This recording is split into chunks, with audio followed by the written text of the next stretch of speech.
Hey everyone, thanks for joining me here today. I'm going to begin a conversation with a man named Stephen Shoge, a man that God is using to accomplish his mission here in the city of Worcester in a very unique way, one that's very different than anything that we are doing. I just want to introduce you to him. Stephen and I met a few years ago at a 4th of July celebration at Cristoforo Colombo Park on Shrewsbury Street, and our paths have crossed a couple times since then, and he and his family have been to our church a few times. I'm going to be interviewing him, and I'll be sharing that with you over the next few days. Let you know that he will be with us this Sunday, March the 28th. We'll introduce him to you in the service. We'll watch a short video of his ministry, and then he'll be available with you afterwards to talk with you. So let's jump right into the interview. Here's Stephen Shoge. Hey, Stephen, welcome. It's good to have you. Thank you. Great to talk to you today. Tell us something about yourself, a little bit about yourself, your family, what you do for work, whereabouts in Worcester you live, those kinds of things. Yeah, so we actually just bought a house this year. So we're in kind of the Grafton Hill neighborhood, off of Hamilton Street. And my wife Jocelyn, our oldest daughter Selah, then Ellis and Eden. They're 5, 3, and 8 months. So all girls. So what do you do for work? I work for Mass Save. So doing insulation, crawling around in attics, insulating people's homes. But share with us the story of how you came to Christ and how did that change your life? Yeah, so I grew up in a Christian household.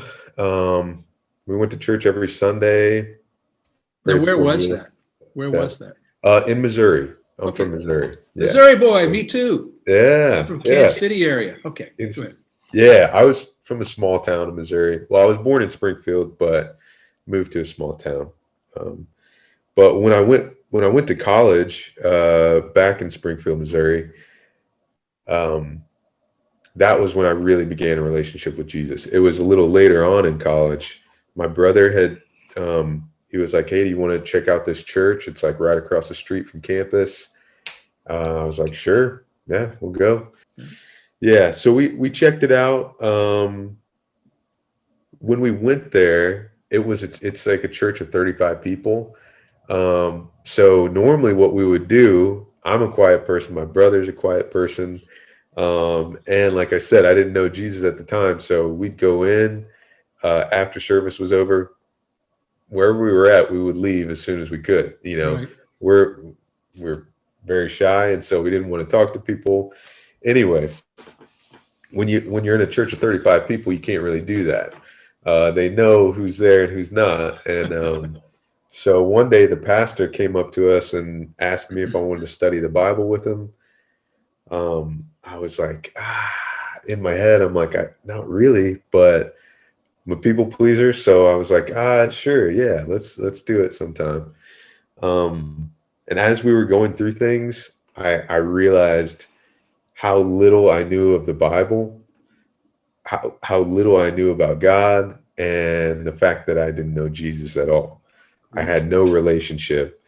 And so that was the point that really changed for me. I was like, I have been living this life thinking that I'm a Christian, but I don't know anything. All I know is what I've heard from sermons sometimes when I'm half paying attention at church, you know? Right. So yeah, I stopped doing a lot of things like drinking, really just partying and living for myself, just being completely selfish. Started reading my Bible and started changing things in my life, just because of the fact that I now knew Jesus and knew his love for me and how much of a sinner I was, and because of that, knew how much he had forgiven me. So, Cool. so were it you? spread to. So at that point, I was 21. Okay. Yeah. So how in the So world, eventually you end up in Lynchburg, Virginia area. How did that happen?